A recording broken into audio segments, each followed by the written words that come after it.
কাটেন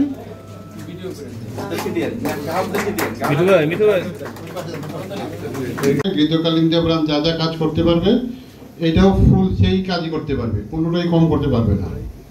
তবে সাব ব্রাঞ্চের নিয়ন্ত্রণে একটা মাদার ব্রাঞ্চ থাকে, এটা হলো বাংলাদেশ ব্যাংকের কনসেপ্ট।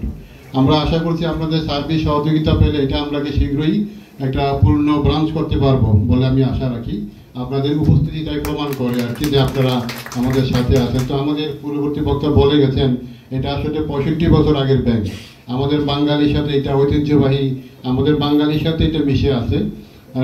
এটা আগে পাকিস্তান আমলে 22 পরিবার, আমরা সবাই জানি যে 22 পরিবারের মাধ্যমে পাকিস্তান চলতো। এই 22 পরিবারের বাইরে প্রথম যদি বাঙালি মালিকানায় প্রতিষ্ঠিত পূর্ব বাংলার প্রথম ব্যাংক হলো ইস্টার্ন মার্কেন্টাইল ব্যাংক। সেটা ইস্টার্ন মার্কেন্টাইল ব্যাংক হিসাবে এটা প্রতিষ্ঠা লাভ করে 64 সালে। স্বাধীনতার পরে এটা আমাদের পূবালী ব্যাংক হিসাবে জাতীয়করণ করা হয়। তো মোর দেন 200 কোটি টাকা আমরা প্রফিট করতে পারবো। তো আমরা আশা করতেছি যে 2400 কোটি টাকা প্রফিট করবো এই বছর।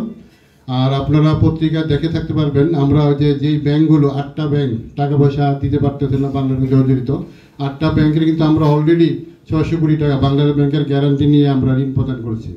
আর কিছু কিছু প্রোডাক্টের কথা না বললে নাই, যেমন আমরা ওই যে বিদেশে যাওয়ার জন্য উচ্চার মাধ্যমে এই 850 শাখার ভিতরে আপনি একটা অ্যাকাউন্ট খুললে এই 850 শাখায় আপনি লেনদেন করতে পারবেন। কোনো ফি লাগবে না, আপনি যত টাকা জমা দেন, যত টাকা উত্তোলন করেন, কোনো ফি লাগবে না। অনলাইন চার্জ একদম ফ্রি। হ্যাঁ, এটা বেসরকারি bank, online charge free.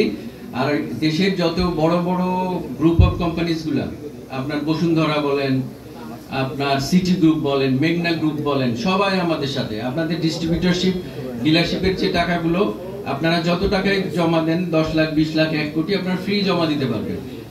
Bank হিসেবে স্বীকৃতি প্রাপ্ত হই। বাংলাদেশের হাতে গোনা 4-5টা ব্যাংক আছে ভালো ব্যাংক হিসেবে, যারা AAA রেটেড ব্যাংক। আমরা সেই AAA রেটেড ব্যাংকের।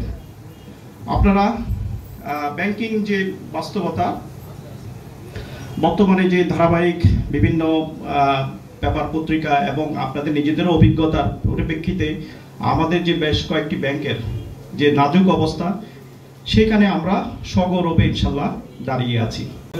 তো আপনারা আমি এই ব্রাঞ্চের কাজ, সাব ব্রাঞ্চের কাজ করার শুরু থেকে আমাদের যথেষ্ট ফোন মেসেজ পেয়েছি, যথেষ্ট আগ্রহ পেয়েছি এবং আমি মোটামুটি ধরেছি আপনাদের প্রথম পছন্দই হবে এই পূবালী ব্যাংক। চলে আসেন, এর চেয়ে বড় কিছু তো আর কিছু হতে পারে না, কোনো উপহার হতে পারে না। তো ধন্যবাদ সবাইকে। তারপরে আমরা আমাদের ব্যাংকের পক্ষ থেকে সর্বোচ্চ সহযোগিতা করব, আপনাদের সহযোগিতা আশা করছি। ওনার যে আন্তরিকতা দেখেছি, পরিশেষে আসলে আমাদের যে বর্তমান ম্যানেজার সাহেব আছেন নামিল ভাই, আসলে অন্তত ফোনটা দিলে রিসিভ করে ও তো একটা লোক ফাড়াই দিল, দ্রুত কাজটি করে দেয়। কর্মচারীকে অভিনন্দন জানাচ্ছি। আসলে পূবালী ব্যাংক এমন একটা ব্যাংক, আসলে ফরিদগঞ্জ দীর্ঘদিন যাবৎ এই ব্যাংকের কোনো কার্যক্রম নাই। আমরা শুনেছি গীতকলম দিয়ে একটি ব্যাংক হয়েছে পূবালী। আসলে এই ব্যাংকের